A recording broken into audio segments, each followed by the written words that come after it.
बहुत पुरानी बात है। दक्षिण भारत में एक राजा राज्य करता था। राजा का राज्य समुद्र के किनारे था। राजा को भोजन के साथ मछलियाँ खाने का बहुत बड़ा शौक था। बिना मछलियों के भोजन करना राजा के लिए अधूरा रहता था। एक बार की बात है, राजा के राज्य में बहुत तेज तूफान आया, जिसके कारण कोई भी मछुआरा मछली पकड़ने के लिए समुद्र में नहीं जा रहा था। उस दिन राजा को भोजन में मछलियाँ नहीं मिली, जिससे राजा बहुत उदास हुआ। राजा ने जब अपने मंत्रियों से इस बारे में पूछा तो उन्होंने बतलाया कि इतने तेज तूफान में समुद्र में मछली पकड़ने जाना अपनी जान पर खेलने के समान है, इसलिए कोई भी मछुआरा समुद्र में नहीं जा रहा है। तो राजा ने घोषणा करवाई कि जो भी समुद्र से ताज़ी मछलियाँ लाएगा उसे उचित इनाम दिया जाएगा। तो राजा की ये बात सुनकर मछुआरों के मन में लालच तो आया, किंतु कोई भी मछुआरा अपनी जान जोखिम में डालने के लिए तैयार नहीं हुआ। तो उसी राज्य में एक बहुत ही गरीब मछुआरा रहता था। उसे जब राजा की इस घोषणा का पता चला तो अपनी दरिद्रता को दूर करने के लिए वह अपनी जान की परवाह किए बगैर समुद्र में चला गया। समुद्र में उसने जाल फेंका, जिसमें कई बड़ी बड़ी मछलियाँ फंस गई। मछुआरा मछलियाँ लेकर राजा के महल में पहुंचा, किंतु राजा के सैनिकों ने उसे महल में नहीं घुसने दिया।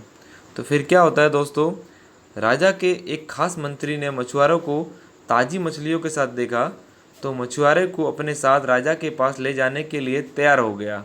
मंत्री जानता था कि राजा मछलियाँ देखकर बहुत अधिक प्रसन्न होगा, इसके बदले में मछुआरों को बहुत सारा धन देगा। इसीलिए उसने मछुआरों के समक्ष एक शर्त रखी कि जो भी इनाम मिलेगा उसका आधा आधा अपन कर लेंगे। तो मछुआरा मंत्री की बात सुनकर मान गया और मंत्री मछुआरे को लेकर राजा के पास पहुंचा।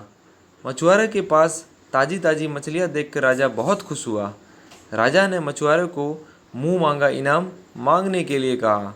मछुआरा राजा से हाथ जोड़कर बोला, महाराज मुझे 20 कोड़े मारे जाए।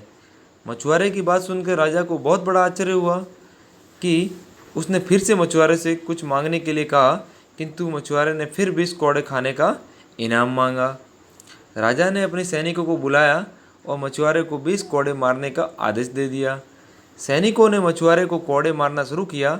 10 कोड़े खाने के बाद मछुआरा राजा से बोला, महाराज मुझे आप जो भी इनाम देंगे उसका आधा हिस्सा मुझे मेरे हिस्सेदार को देना पड़ेगा, इसीलिए बाकी के 10 कोड़े मेरे हिस्सेदार को दे दिए जाए।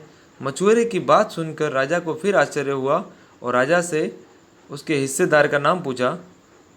मछुआरा मंत्री की तरफ इशारा करते हुए बोला, महाराज यही मेरे हिस्सेदार है, इन्होंने ही मुझे आपके पास लाने के बदले आधा इनाम मांगा था। राजा ने मंत्री की ओर देखा तो मंत्री ने शर्म से अपना सर झुका लिया।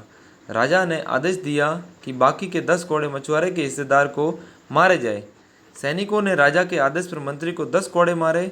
राजा ने मंत्री को उसके लालच के कारण अपने मंत्री पद से हटा दिया और बाहर कर दिया और मछुआरे को बहुत सारा धन और इनाम दे दिया गया। तो दोस्तों इससे क्या शिक्षा मिलती है? तो राजा और लालची मंत्री की कहानी से हमें यह शिक्षा मिलती है कि लालच में आकर कभी भी किसी को अनावश्यक रूप से परेशान नहीं करना चाहिए और कभी भी लालच नहीं करनी चाहिए, क्योंकि लालच बहुत बुरी बला है। तो चैनल पर नए तो चैनल को शेयर और सब्सक्राइब जरूर करें। धन्यवाद।